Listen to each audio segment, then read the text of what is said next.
2008. Insurgentes lleno de flecos, delineador corrido y chamarras negras. De un lado, los emos lloraban su dolor existencial. Del otro, los punks gritaban por anarquía. Y en medio de todo, una historia de amor estaba a punto de nacer. México fue escenario de una guerra urbana que, a simple vista, parecía absurda. Emos contra punks, en plazas públicas, tianguis, estaciones del metro y hasta en los noticiarios. La juventud mexicana se dividía entre lágrimas, rebeldía y mucha confusión. Un choque generacional que hoy recordamos entre memes, pero que en su momento se vivió con verdadera intensidad.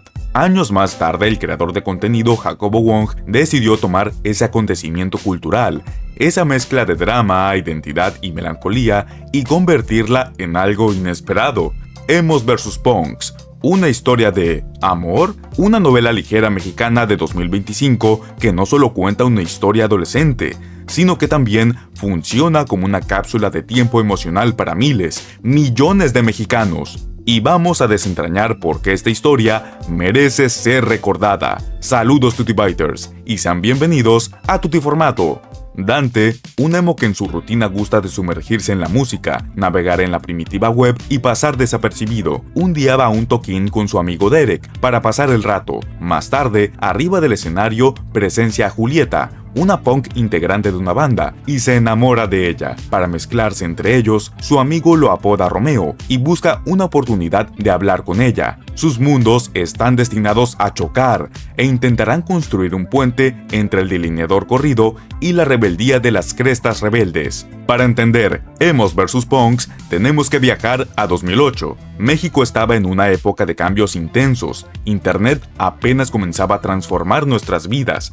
MySpace y Metroflog eran los reyes de las redes sociales, y los jóvenes buscaban su identidad en un país marcado por una violencia creciente, una profunda desigualdad social y una crisis económica que ya empezaba a golpear con fuerza. La situación no era menor. México dependía fuertemente de las exportaciones manufactureras hacia Estados Unidos, y cuando estalló la crisis financiera global, la economía nacional entró en recesión. El Producto Interno Bruto se contrajo un 6.6% en 2009, el peso mexicano sufrió una devaluación brutal y las oportunidades para los jóvenes simplemente se evaporaban. En ese entorno de precariedad, frustración y descontento, no es raro que las tribus urbanas se convirtieran en refugios emocionales, espacios donde podías ser alguien cuando afuera parecías no ser nadie. Y entre toda esa confusión surgieron dos tribus que parecían opuestas, pero que en realidad compartían algo muy profundo, el deseo de ser escuchados. Ser punk en México era ser rebelde, desafiar al sistema, vivir con rabia contra las injusticias. Inspirados por movimientos como el de los Six Pilots y The Clash, los punks se vestían con chamarras de cuero, estoperoles, botas militares y cabellos de colores estrafalarios. Pero más allá de la estética, ser punk era un grito, un rechazo frontal a la autoridad, una afirmación de autonomía y de ruptura con el orden establecido. El emo, por otro lado, era la respuesta más íntima, más emocional.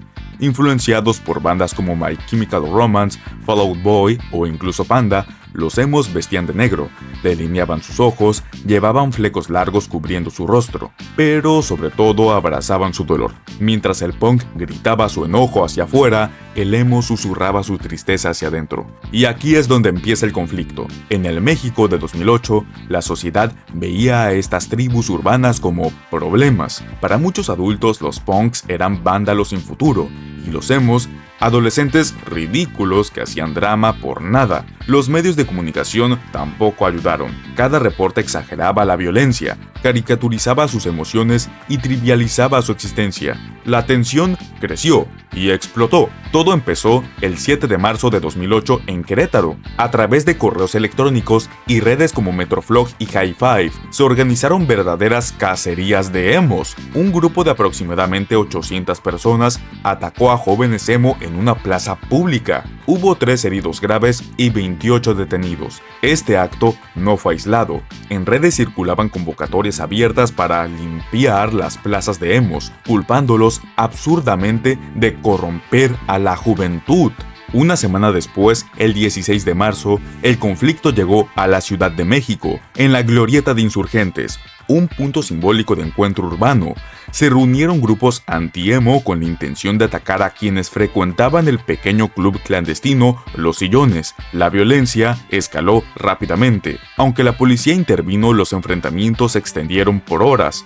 Curiosamente, fue un grupo de Hare Krishnas, un movimiento religioso hindú que cree que todos los dioses son diferentes manifestaciones del único dios Vishnu o Krishna, quienes cantando y repartiendo mensajes de paz lograron dispersar a la multitud y calmar los ánimos. Tras estos ataques, los emos intentaron resistir. Se organizaron manifestaciones en diferentes ciudades para exigir respeto y tolerancia. Querían recuperar espacios como el Tianguis Cultural del Chopo, históricamente un refugio para las contraculturas, pero incluso ahí fueron rechazados. La sociedad mexicana de aquel entonces veía con recelo cualquier desviación de la norma. Los emos eran asociados erróneamente con la homosexualidad, la depresión y la autolesión, aunque sí hubieron casos, algo turbios, pero bueno, no eran todos. Los punks, con el vandalismo y el peligro.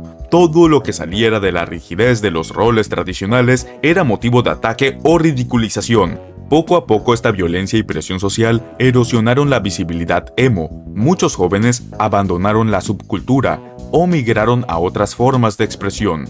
Aunque la presencia emo disminuyó con el tiempo, su historia no desapareció.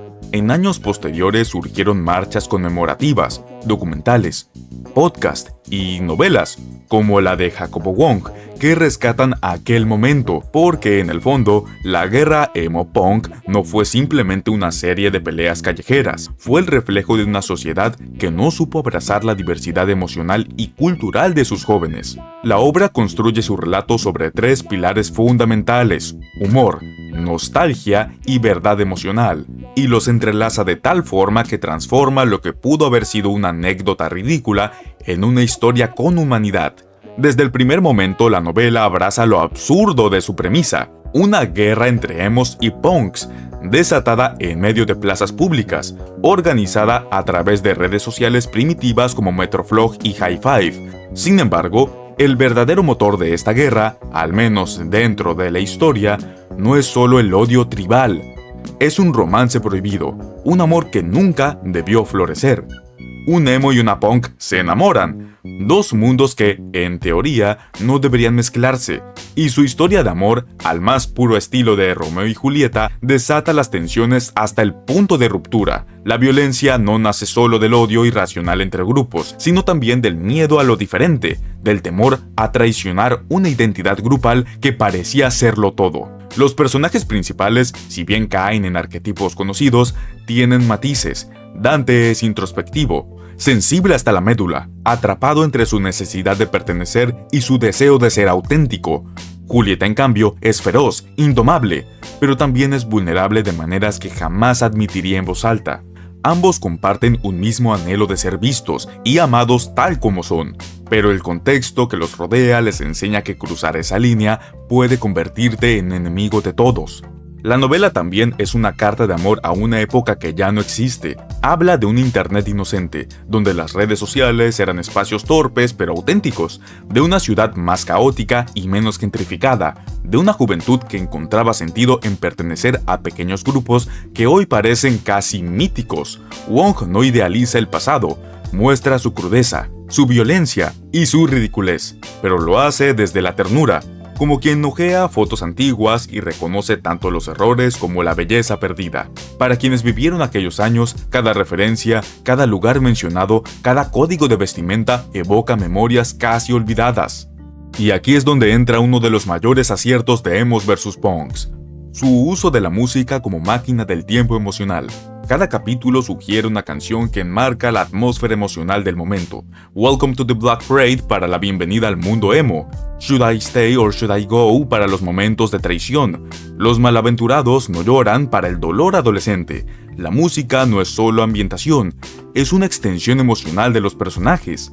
Escuchar esas canciones mientras lees el libro es como abrir una cápsula del tiempo donde vuelves a ser el adolescente que no entendía muy bien el mundo, pero sentía todo con intensidad. Más allá de la estética y las referencias culturales, lo que realmente sostiene la novela es su sinceridad emocional. Emos vs. Punks habla de jóvenes que simplemente querían pertenecer, que buscaban amor, amistad, identidad, en un mundo que constantemente les decía que eran ridículos. La guerra entre emos y punks funciona como una gran metáfora.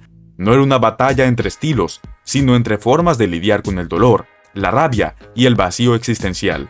Wong entiende a sus personajes porque fue uno de ellos, y eso se siente en cada página. Los protagonistas no son caricaturas de emos tristes o punks violentos, es una anécdota. Son chicos confundidos, apasionados, contradictorios, como lo éramos todos a esa edad. Porque aunque los flecos hayan quedado atrás y Metroflog sea historia, el corazón de esta sigue latiendo en cada adolescente que no se siente parte de nada. La novela de Jacobo Wong no solo revive una guerra absurda entre tribus urbanas, revive la necesidad de pertenecer, de ser comprendido, de encontrar una voz en medio del ruido. Actualmente seguimos viviendo en un país con desigualdad, con violencia, con instituciones que a veces parecen más enemigas que aliadas, y los adolescentes de hoy, aunque usen otras plataformas y otros códigos, enfrentan los mismos vacíos. Por eso, canalizan su dolor y su rabia a través de símbolos, grupos, estilos, y también muestran cómo estos símbolos pueden volverse armas o puentes. Por eso, esta novela aporta algo más de 15 años después, porque no juzga, no se burla, no explica desde arriba. Lo que hace es mirar a los ojos de ese adolescente confundido que todos fuimos o seguimos siendo, y decirle, no estás solo, yo también sentí eso. Al final del día, Emos vs. Punks, una historia de amor, no trata sobre quién ganó la guerra, trata sobre sobrevivir al campo de batalla que es la adolescencia, y esa lucha, sin duda, sigue más viva que nunca. Si te gustó este video, deja tu like, compártelo con alguien que le apasione este tipo de contenido y suscríbete para mucho más. ¿Te identificas con la sensibilidad del emo o prefieres ir en contra de todo como un punk? Yo soy Triple C y sigan disfrutando del entretenimiento.